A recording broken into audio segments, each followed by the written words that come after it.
घर से निकल पड़े और घर से निकल करके पीछे नहीं देखा। ऐसे श्री सुखदेव जी महाराज यम प्रव्रजंतम अनुपेतम अपेत कृत्यम, जिनको अपने किसी संस्कार की चिंता नहीं थी कि मेरा यज्ञोपवीत संस्कार हो जाए, मेरा जन्म हो चुका तो जन्म जात कर्म संस्कार, अनेक प्रकार के जो संस्कार होते हैं वो संस्कार हो, कर्मवेद संस्कार हो, चाहे वो चूड़ाकरण संस्कार हो, चाहे उपनयन संस्कार हो, जनेऊ संस्कार, इन सब संस्कारों की चिंता नहीं है, विचार ही नहीं है। और उम्र क्या है? 12 वर्ष। सुखदेव जी महाराज जो हैं वो 12 वर्ष तक मां के गर्भ में रहे। और आप सब कथा जानते ही हैं कि मां पार्वती को भगवान शंकर अमरनाथ में अमर कथा कह रहे थे। वहां पर शुक्र आदि जितने भी पक्षी थे वो सभी वहां से भाग गए।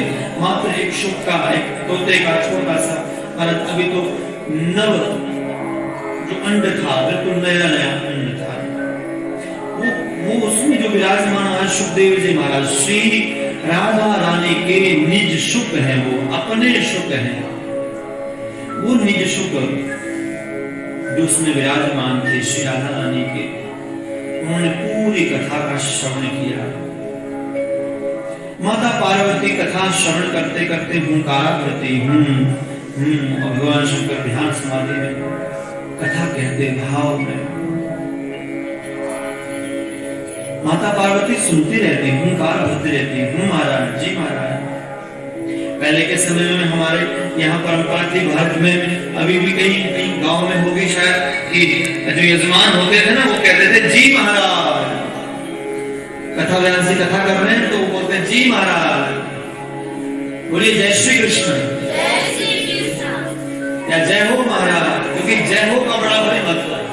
भागवत जी की कथा में कि नमः शब्दम शंख शब्दम जय शब्दम चकारये,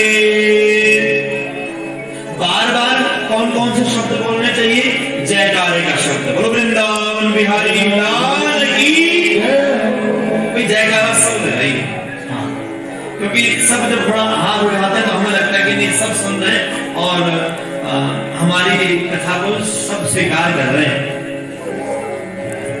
और जयकारा में लगाते हैं ऐसे बैठते हैं तो हमें लगता है पता नहीं बहुत बड़ी समाधि में चले गए, ध्यान में चले गए शायद। बोले वृंदावन बिहारी लाल की जय। और नमः बार बार बोल रहे हैं, कृष्णाय नमः, श्री कृष्णाय नमः, गोविंदाय नमो नमः, नमः नमः नमः भी बार बार भागवत जी में आता है। और शंख शब्द चकारे, आजकल तो पैड में और इसमें भी शंख की ध्वनि होती है बीच बीच में। शंख होता है, जैसे जयकारा लगाते हैं तो बीच में शंख की ध्वनि हो जाती है। शंख जो है ये भगवान को अत्यंत प्रिय है। भगवान को ये ध्वनि अत्यंत प्रिय है, तभी ठाकुर जी ने शंख चक्र गदा पद्म धारण किया है। ये शंख बजाना बहुत बड़ा विज्ञान है। आज तो सब लोग उस पर सर्च कर रहे हैं। इसमें रखा हुआ पानी कैल्शियम से भरपूर हो जाता है, इसको बोलना नहीं आता तो उसका भी बोलने लगता है। शंख के पानी को पियो पाता कर, धो करके रात को रख लो पानी उसमें, शंख का पानी तो कितने गुण है शंख में महाराज। और शंख ठाकुर जी ने धारण किया है, इसलिए भगवान शंख को धारण करते हैं। पांचजन्यम ऋषिकेशो देवदत्तम धनंजयः, भगवान ने पांचजन्य नामक शंख को धारण किया है। इसलिए भगवान को कौन सा शंख प्रिय है? पांचजन्य शंख सभी प्रिय है भगवान। हमारे घरों में शंख होना चाहिए, शंख बजना चाहिए, शुभ है शंख। श्रीमद् भागवती कथा के आरंभ में ही श्री सूत जी महाराज और 88,000 ऋषियों का बड़ा सुंदर परिप्रेक्ष्य दर्शन है। सभी ऋषि मुनि विराजमान हैं। शौनक आदि 88,000 ऋषियों के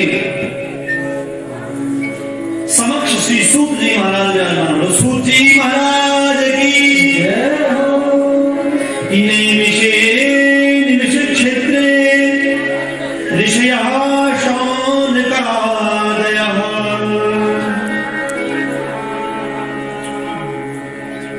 शौनक आदि 88,000 ऋषि। जय हो। देखिए ऋषियों का नाम लिया, ऋषि कुमार आ गए। इससे बड़ा क्या प्रमाण देखो भगवान का, भगवान की कृपा कि यहां से कथा से सहज ही निर्गत हुआ कि 88,000 ऋषि आए। यहां पर देखिए ऋषि कुमार आ गए, ब्राह्मण देवता। शौनक नामक जो प्रथम ऋषि हैं, उन ऋषि श्रेष्ठ ने महाराज प्रश्न किया कि अज्ञान ध्वांत ध्वंस कोटि सूर्य समप्रभा सूताख्याहि कथा सारम मम कर्ण रसायन। मेरे कान को जो रसायन के समान, रसायन के तुल्य सुख प्रदान करे। अर्थात जैसे कोई कान का रोग हो गया हो, हम कान की दवाई डालें तो आराम मिल जाए, या फिर हमें कोई रोग हो गया हो, हम कोई औषधि ग्रहण करें, ऐसे शांति मिलती है। ऐसे हमारे जीवन में शांति, कल्याण, आनंद हो जाए। महाराज वो उपाय बताइए, वो कृपा करके कहिए आप। सूत आख्या ही, हे सूर्य महाराज कहिए, आपके मुखारविंद से वह दिव्य प्रवचन करिए। कथा सार, जो कथा का सार हो। नमो महद्भ्योस्तु नमो शिशुभ्यो नमो युवभ्यो नमो आवटोभ्यः ये ब्राह्मणा गामवधूतलिंगाश्चरन्ति तेभ्यः शिवमस्तु राज्ञाम्। आपका स्वागत है। ब्राह्मण बटू पधारे हैं। श्री शौनकादि महापुरुषों ने बड़े प्रश्न किए थे। भक्ति, ज्ञान, वैराग्य कैसे बढ़े, माया मोह का निराश कैसे हो। इस कलयुग में जहां जीव चारों और असुर प्राय हो गए हैं, असुरता बढ़ती जा रही है जीवन में, जीवन असुर प्राय हो गया, दैत्य बन गए सब मनुष्य। देखते देखते मदिरा पान करते हैं, भक्षा भक्ष करते हैं, ये विचार ही नहीं मुझे क्या खाना है क्या पीना है। ऐसे समय में क्लेशाक्रांतस्य तस्यैव शोधने किं परायणम्, क्या परायण है उसके, क्या उपाय है। इन सभी क्लेशों से आक्रांत जीवों को यदि शुद्ध करना हो, पवित्र करना हो, शोधित करना हो तो कैसे किया जाए। श्रेयसाम यद भवेत् श्रेयः, जो कल्याणकारी मार्ग, जितने भी उपाय बताए गए हैं, उन सभी कल्याणकारी मार्गों में कौन सा ऐसा उपाय है जो श्रेष्ठ है, सर्वश्रेष्ठ है, उत्तम है, वो बताइए सबसे उत्तम। पावनानां च पावन, जो अत्यंत पवित्र हो, वो उपाय बताइए महाराज। कृष्ण भगवान को जल्दी प्राप्त करवाने वाला। देखो कई बार तो जीवन बीत जाता है महाराज, जीवन पूर्ण हो गया, कभी भगवान की झलक नहीं हुई, कहीं ठाकुर जी की कोई ऐसी अनुभूति नहीं हुई, पूरा जीवन बीत गया। कृष्ण प्राप्ति करम शाश्वत, ऐसा कोई उपाय बताओ जो शाश्वत हो, शाश्वत हो, सदा रहने वाला हो, जो अकाट्य हो, यथार्थ हो, बुधरा पर हो, धरातल पर हो, सिर्फ बातें ना हो, ऐसा कोई उपाय बताइए महाराज। पद पद अधुना अधुना, अभी बोले महाराज कृपा करो। जब ऐसा प्रश्न किया और कहा कि चिंतामणि लोक सुखम सुरुद्रु स्वर्ग संपदम, इतने सुंदर सुंदर भागवत जी के श्लोक हैं, मन करता सब श्लोकों में पढ़ता रहूं और कहता रहूं। पर इस ढंग से कथा करनी हो तो कम से कम महाराज 1 महीना चाहिए। बोलो जय श्री कृष्ण। और 3 घंटे शाम, सुबह हो 3 घंटे शाम को, तब जाकर के हो, वो भी कुछ कुछ हो।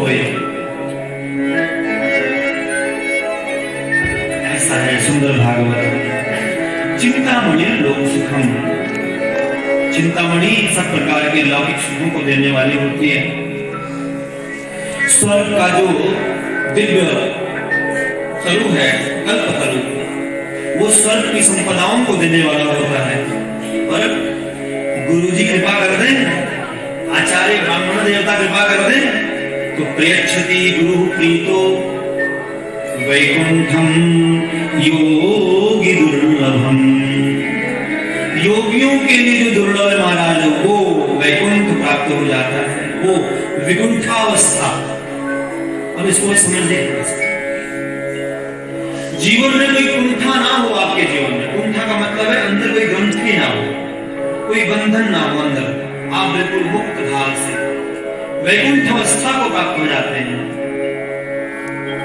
वैकुंठ लोक की प्राप्ति तो होगी ही, और उससे पहले विकुंठ अवस्था की प्राप्ति होगी, अर्थात जीवन से कुंठाएं नष्ट हो जाएंगी।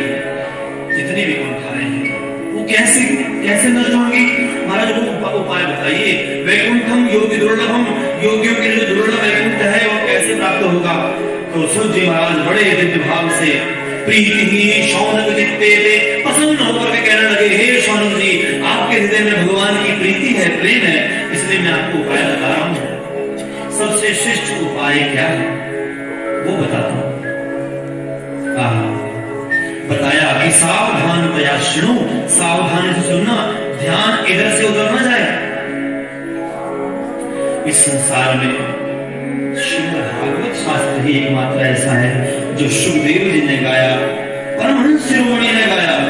जिस शिरोमणि परमहंस शिरोमणि सुखदेव जी महाराज को अपने घर की चिंता नहीं थी, जो कथा सुनते सुनते वहां माता पार्वती को भगवान शंकर कथा सुना रहे थे, तो हुंकारा भरने लगे। जब वो उस अंडे से बाहर आ गए, हुंकारा भरते भरते महाराज जब भगवान शंकर ने देखा कि पार्वती तो निद्रा अवस्था में चली गई, क्योंकि वो निद्रा देवी भी है, साक्षात रात्रि स्वरूपा भी है। रात्रि स्वरूप में उनका वर्णन आता है, रात्रि स्वरूपम माता भगवती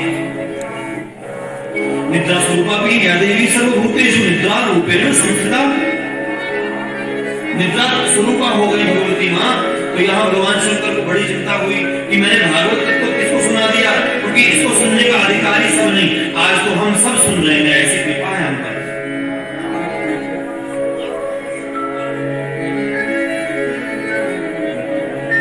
भगवान शंकर ने हमारा ध्यान किया, देखा तो एक छोटा सा शुक तोते का, शुक का पुत्र, तोते का पुत्र, छोटा सा बच्चा महाराज वो हुंकारा भर रहा था,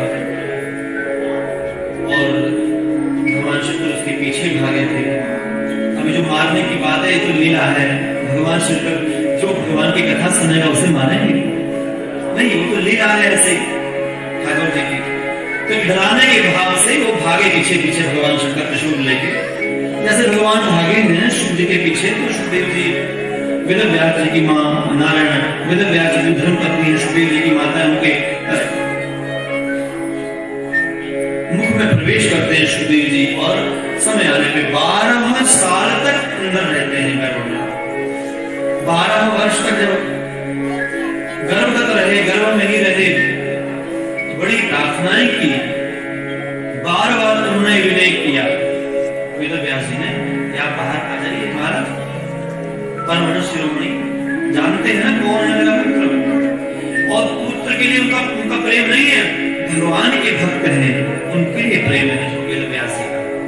यद्यपि सुनने में और पढ़ने में तो ऐसा ही आता है, पर ये पुत्र सामान्य नहीं है, पुत्र भगवान का भक्त है, और सामान्य भक्त नहीं, श्री सुखदेव जी महाराज साक्षात भगवान है। कि तत्र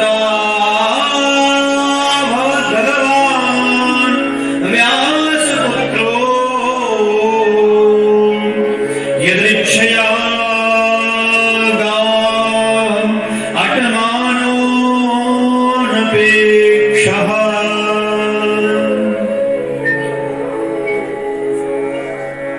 श्री सुखदेव जी महाराज भगवान है, भगवान व्यास, स्वयं भगवान शिवशंकर ही सुखदेव जी के रूप में अवतरित हुए।